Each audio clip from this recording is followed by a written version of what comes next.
Thank you. Touch someone else. Thank you. Touch someone else. Thank you. Touch someone else's.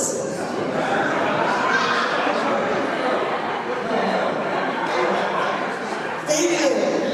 End of process. I'll sit down now.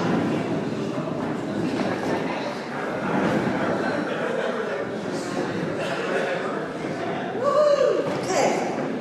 I want to tell you how much I appreciate from my heart you all coming here and how honored I am to be with such great beings. Truly mean that. I want to thank some people, Frankie and Mary and my husband Les. Les and I thank Frankie and Mary. The four of us put this together, and it's been a joy working together with Frankie and Mary and having them living near us and being able to work with them all the time. It's just wonderful. So thank you, Frankie and Mary. We love you.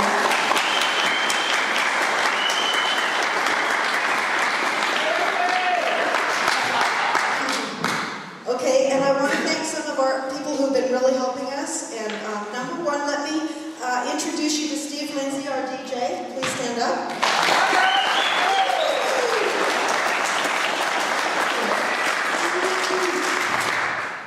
And Tatiana, who's doing the videoing. Please stand up so everyone knows you.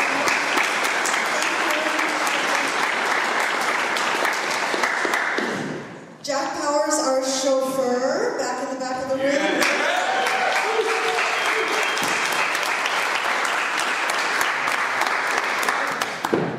My sister Kathleen isn't here at the moment, but you'll see her later on this afternoon. She was my kitchen slave yesterday, and she'll be here. Yeah.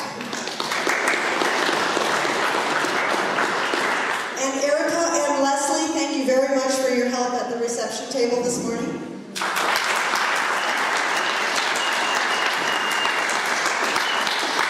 Okay. And I want to know who came from the farthest away. I was thinking maybe Mark from the UK, but I see a hand. Can you stand up? Oh yes, Mark came from the UK. Mark.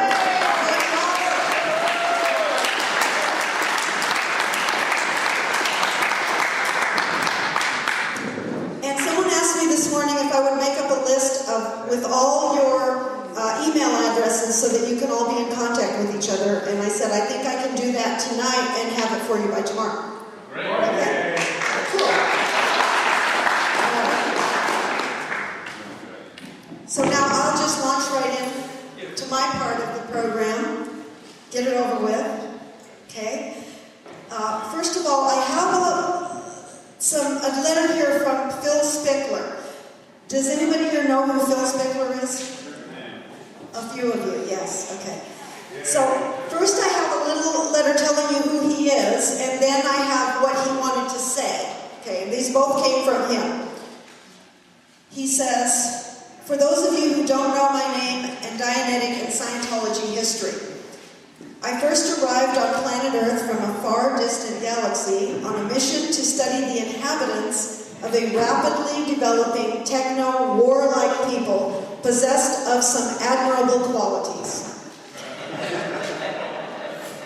I was required by my mission orders to take up a human identity and look into what an Earthling named L. Ron Hubbard was doing in an attempt to bring a higher level of understanding to Earth's people. Thus, in 1952, I first became involved in a Dianetic group and experienced the marvels of engram auditing and quickly realized that Hubbard was onto something that could do wonders for Earth's peoples if it spread far and wide. By 1957, I was working closely with and for Hubbard and the miraculous possibilities of Scientology. Through to 1981, I devoted my energies to Hubbard and his mission to reach out and help mankind to a greater freedom, a better life and world. So, after 30 years, some of them pioneering, I retired in order to complete my mission report and eventually returned to my home galaxy. All right.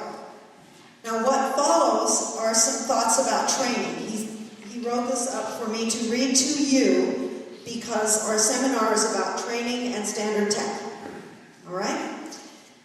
In January of 1957, I undertook to do the HCA course, which is Hubbard Certified Auditor, in Washington, D.C. at the Founding Church of Scientology.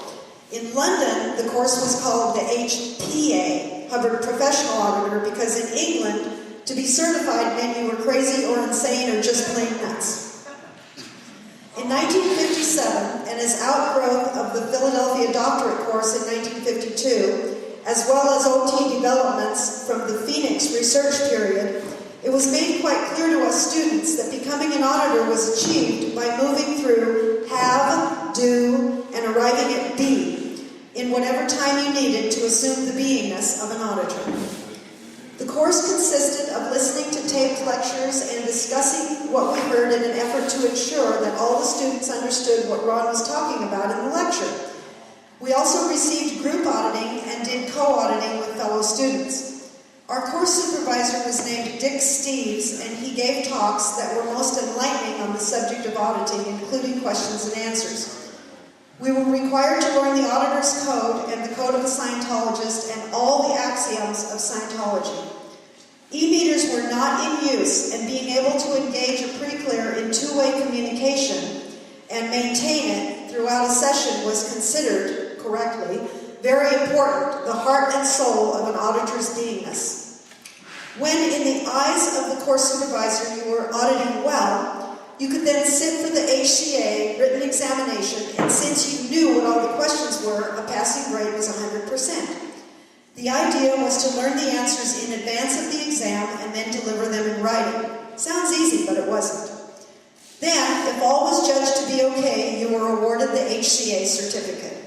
The next step was to study the requirements for being ordained as a minister of the church, then an exam and ordination.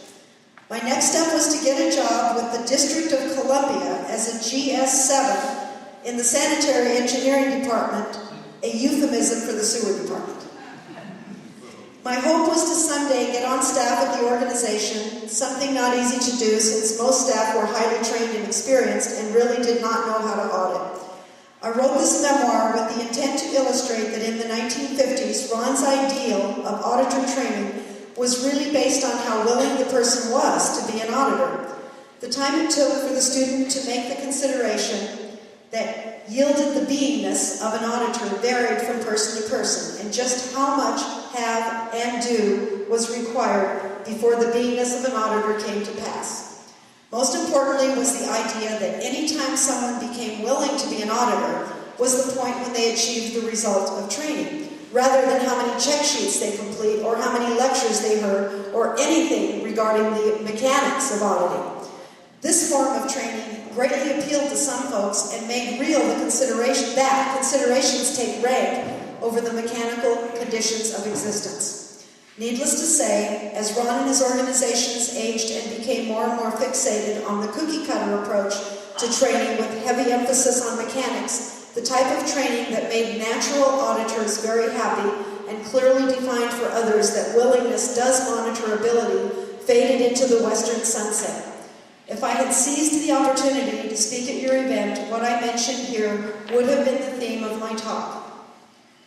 Hope one of your speakers, if they haven't settled on their talk, might like to pick up on the idea I've been mentioning and make it their subject to talk about. Love and very best wishes to you all, and my best hopes that the event will be a smashing success. Phil Spickler.